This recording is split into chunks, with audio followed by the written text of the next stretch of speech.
નમસ્કાર.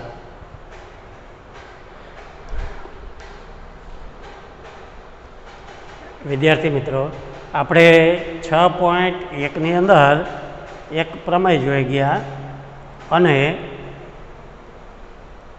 થોડા મુદ્દાઓ 6.1ની ખાલી જગ્યાઓ ઓબ્જેક્ટિવ ટાઈપનું જે પૂછાય એ બધું આપણે જોઈ ગયા.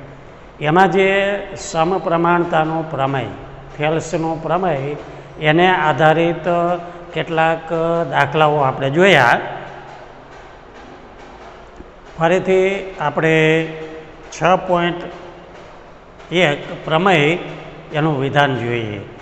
તો કોઈ ત્રિકોણની એક બાજુને કોઈ રેખા સમાંતર હોય અને બે બિંદુમાં છેદે તો એના દ્વારા જે આ રેખા દ્વારા એ બે બાજુનું જે કપાતા રેખાખંડો છે એ સમાંતર સમપ્રમાણમાં સમાન ગુણોત્તરમાં વિભાજન કરે એવું આપણે પ્રમેય 6.1ની અંદર જોઈ ગયા.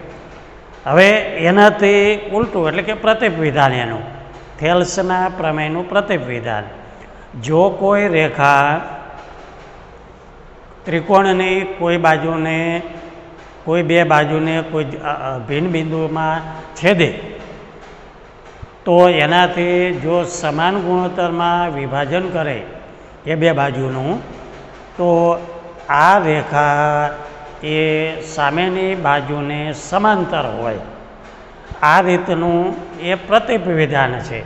આપણે આકૃતિ દોરીને આ પ્રમેય જોઈ ગયા. દાખલા તરીકે એબીસી કોઈ ત્રિકોણ છે. બીસી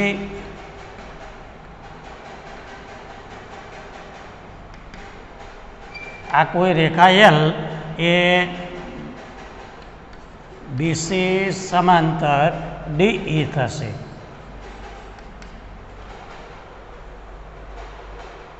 ત્રિકોણની કોઈ એક બાજુને સમાંતર રેખા બાકીની બે બાજુને બે ભિન્ન બિંદુમાં છેદે તો આના દ્વારા એ બે બાજુનું આ રેખા એ સમાન ગુણોત્તરમાં વિભાજન કરે. એટલે કે એડી અપોન ડીબી અને એઈ અપોન ઈસી. આવું આપણે આગળના પ્રમેય, થેલ્સના પ્રમેય, સમપ્રમાણતાનું પ્રમેય એમાં જોઈ ગયા. આનું પ્રતિપ વિધાન છે. જો કોઈ રેખા ત્રિકોણની બે બાજુને બે ભિન્ન બિંદુમાં છેદે તો એ રેખા એ સામેની બાજુને સમાંતર હોય. અહીંથી આ બાજુએ જવાનું છે. આ આપણો પ્રમેય છે. એટલે કે એ આપણે હવે એને આધારે આપણે કેટલાક દાખલા આ પ્રમેય અને પ્રતિપ્રમેય, થેલ્સનું પ્રમેય અને પ્રતિપ્રમેય, એના આધારે આપણે અહીંયા દાખલાઓ જોઈએ. તો 6.2ની અંદર બીજો દાખલો છે. ઈ અને એફ ત્રિકોણ PQR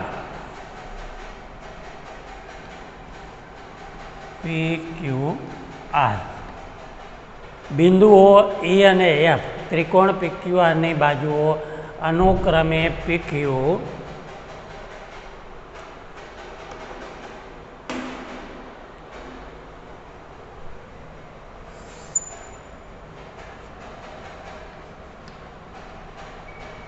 PQને એ બિંદુએ અને PR ને F બિંદુએ.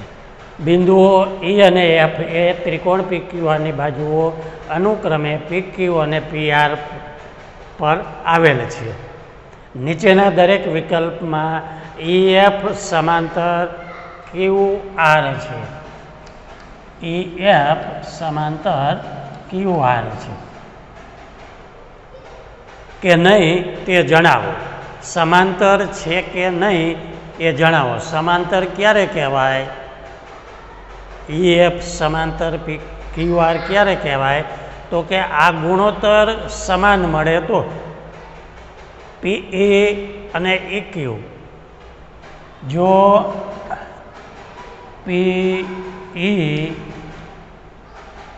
upon EQ બરાબર PF upon FR આ ગુણોત્તર જો સમાન મળશે તો જ EF QR ને સમાંતર છે એમ કહેવાય. તો આપણે ગુણોત્તર જોઈએ પહેલાંની અંદર, પ્રથમ જે છે એની અંદર જોઈએ ગુણોત્તર સમાન મળશે. PE, EQ, PF અને FR સમાન મળે તો જ એ સમાંતર છે એમ કહેવાય. તો પહેલાંની અંદર આપણે ગુણોત્તર પહેલાં લખીએ. PE 3.9 છે અને EQ 3 છે. એટલે આ રીતે થશે.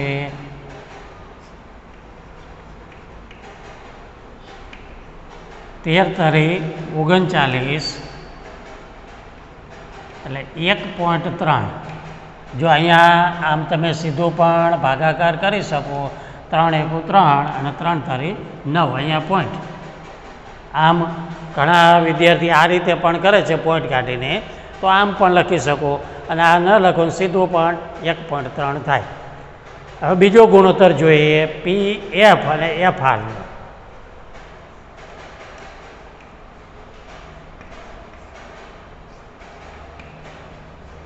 PF અને FR. PF આપ્યા છે 3.6 અને FR આપ્યા છે 2.4. એટલે કે 36 અને 24 10. અહીંયા પોઈન્ટ જાય તો નીચે 10 આવે, આ પોઈન્ટ કાઢો તો ઉપર 10 આવે. એટલે ભાગ ઉડાડીએ આપણે તો કેટલાય છેદ ઉડશે? 12 તરી 36 અને 12 દુ 24. એટલે કે 3/2. આ રીતે ગુણોત્તર મળશે. હવે તમે અહીંયા જુઓ બંને ગુણોત્તર સમાન નથી. PE છેદમાં EQ not equal to PF છેદમાં FR. માટે EF સમાંતર QR નથી. આ બંને સમાંતર નથી. આપણે EF અને QR સમાંતર છે કે નહીં એ શોધવા માટે ગુણોત્તર જો સમાન મળે PE, EQ, PF છેદમાં FR આ ગુણોત્તર સમાન મળે તો જ એ બંને EF રેખા અને QR એ બાજુ સમાંતર છે એમ કહેવાય. બીજાની અંદર જોઈએ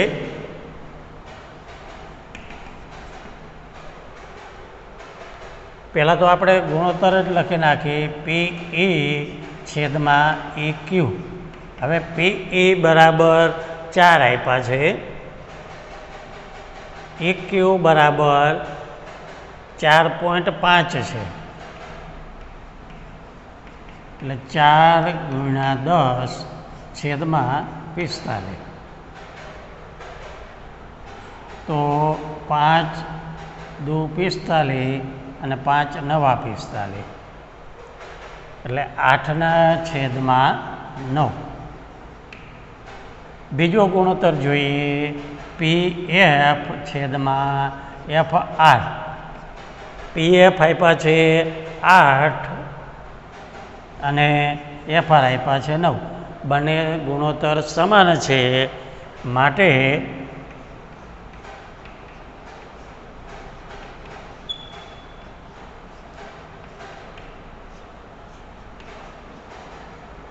માટે EF સમાંતર QR.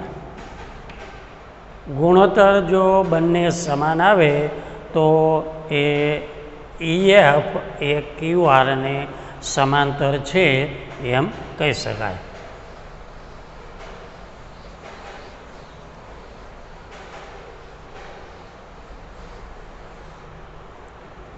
ત્રીજું છે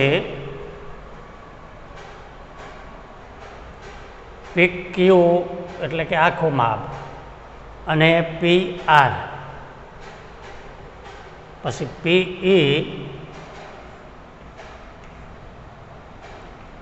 PE છેદમાં PR. તો PE બરાબર 0.18 છે અને PR બરાબર આપ્યા છે 1.28 એટલે કે 18 છેદમાં 128.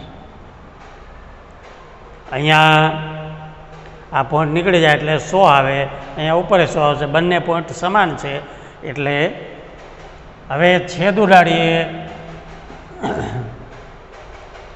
2 છેદ ઉડાડીએ તો 2 નવા 18, અહીંયા 64 એટલે કે 9 છેદમાં 64. 2 છક 12 અને 2 ચોક 8. એવી રીતે PF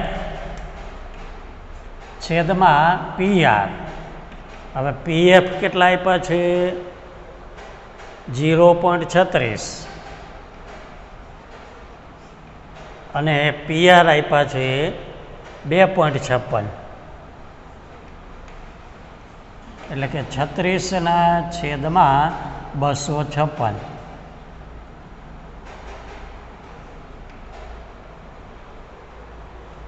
છેદ ઉડાડીએ તો 18 દુ 36, અહીંયા 12 દુ 24 અને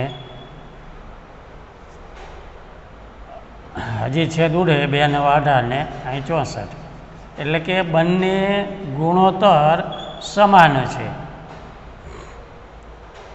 અહીં છેદ ન ઉડાડ્યો 18 ને 128 રાખ્યો તો અહીંયા 18 128 મળે એટલે કે બંને ગુણોત્તર સમાન છે. માટે PE છેદમાં PR બરાબર PF છેદમાં PR અહીં PQ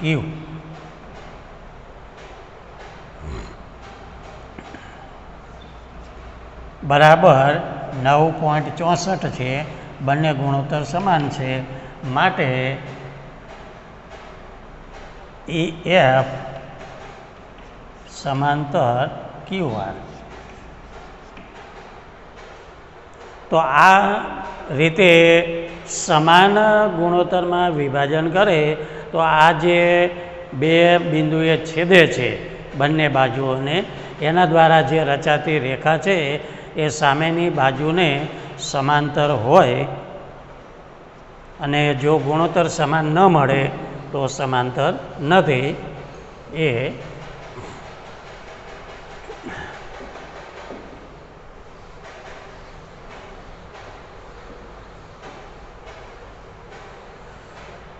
હવે આપણે 6.3ની અંદર 6.3ની અંદર કેટલીક શરતો છે. અમુક શરતો તમે 9મામાં પણ ભણી ગયા છો. પહેલી શરત છે ખોખું શરત. આપણે જોઈએ ખોખું શરત. અહીંયા તમે જો બે ત્રિકોણ આપેલા હોય, દાખલા તરીકે અહીંયા ABC ત્રિકોણ છે, બીજો ત્રિકોણ છે PQR.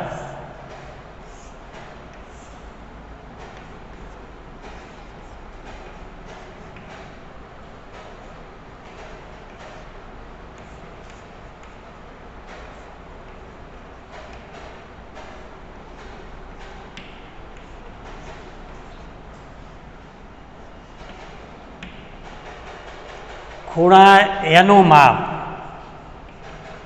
એ ખૂણા પીનું માપ, બંને માપ સમાન છે. એવી જ રીતે ખૂણા બીનું માપ અને ખૂણા ક્યુનું માપ બે સમાન છે. સી ખૂણાનું માપ અને આર ખૂણાનું માપ સમાન છે. સમાન છે માટે ખૂખું શરત પ્રમાણે શરત મુજબ ખૂખું શરત મુજબ એબીસી ત્રિકોણ એબીસી સમરૂપ ત્રિકોણ પીક્યુઆર થાય. એબીસી ત્રિકોણ એ પીક્યુઆરને સમરૂપ થાય ખૂખું શરત મુજબ. ત્યાર પછી બીજી શરત આપી છે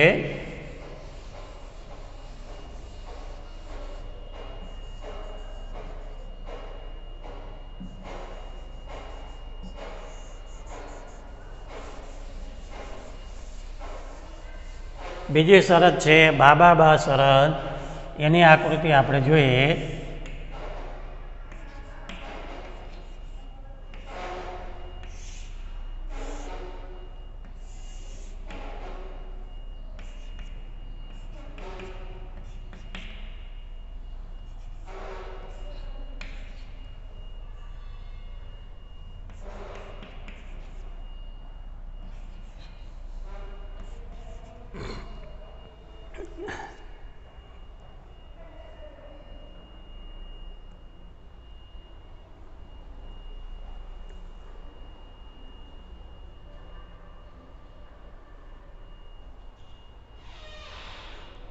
અહીંયા બાબા શરત એટલે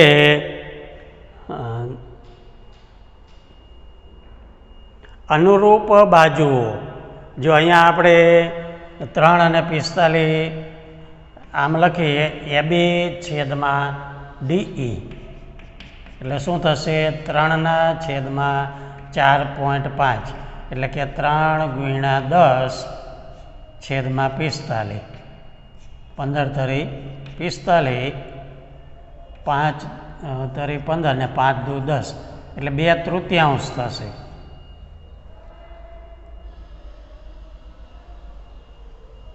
છ અને 9 લઈએ એટલે કે BC/EF 6/9 એટલે 3 દુ 6 અને 3 તરી 9. હવે પછી AC/DF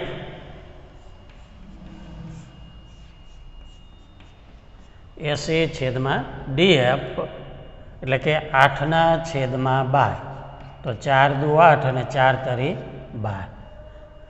અનુરૂપ બાજુઓનો ગુણોત્તર સમાન છે એટલે કે AB/DE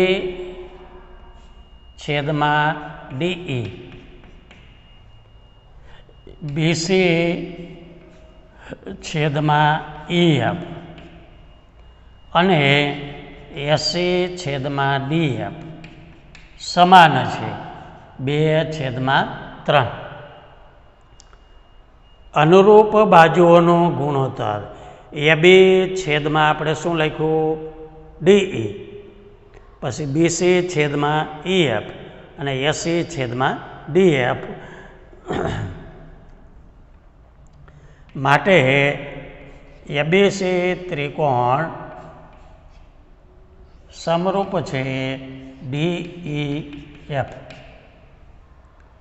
હવે બે ત્રિકોણ વચ્ચેની 6 સંગતતાઓ હોય.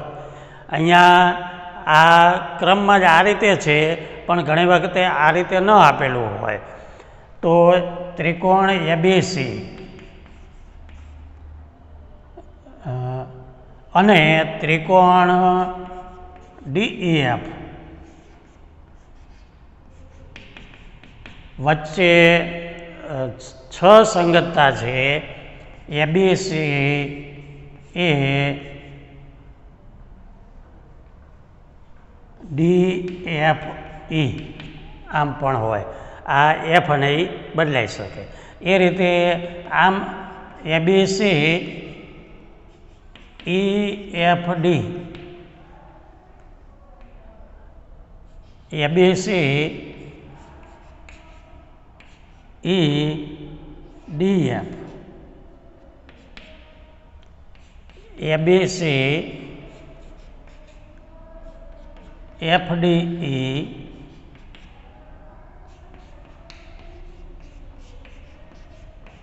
એફઈડી આ રીતે કોઈ પણ સસંગતતામાંથી અહીંયા તો આપણે અનુરૂપ એબી અને આ દાખલા તરીકે અહીંયા હોત 4.5 તો એબી અને ઈએફનો ગુણોત્તર સમાન આવે એ રીતે આ અંક આ તો અહીંયા આપણને ક્રમમાં જ આમ આપ્યા છે, ઘણી વખતે ક્રમમાં ન પણ હોય અને બીજી આમાંથી કોઈ પણ સંગતતા એકરૂપતા સમરૂપતા થાય.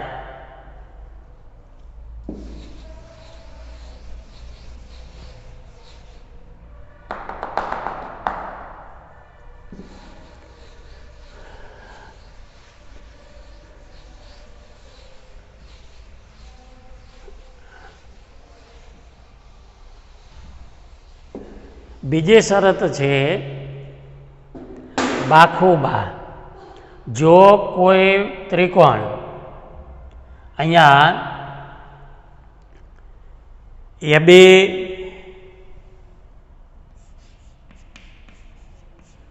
છેદમાં ડીઈ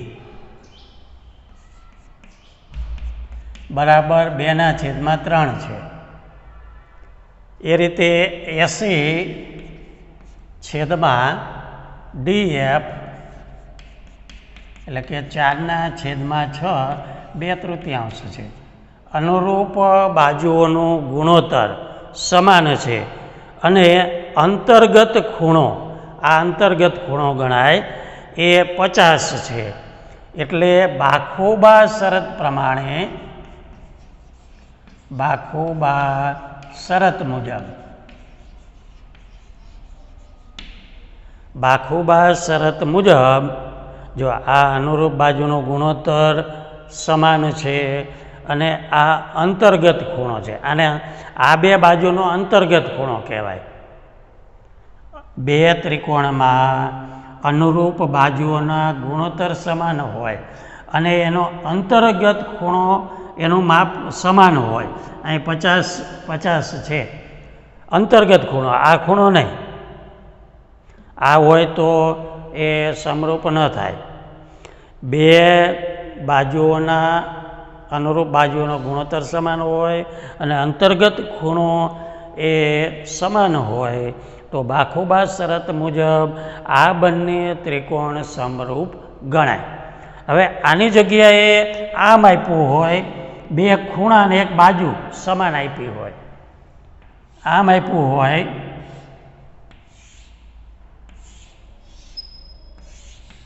બે ખૂણા સમાન આપ્યા હોય,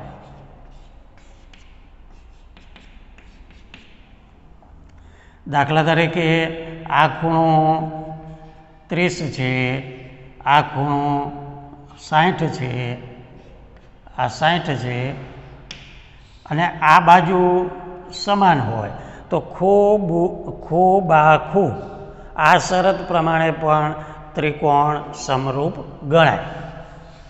એ 9મા ધોરણની અંદર તમે ભણી ગયા છો. તો અહીંયા આ જે શરત છે, ખૂ શરત, બાબા શરત અને બાખુબા શરત, આ 3 શરતને આધારિત હવે આપણે કેટલાક દાખલાઓ જોઈશું આગળ.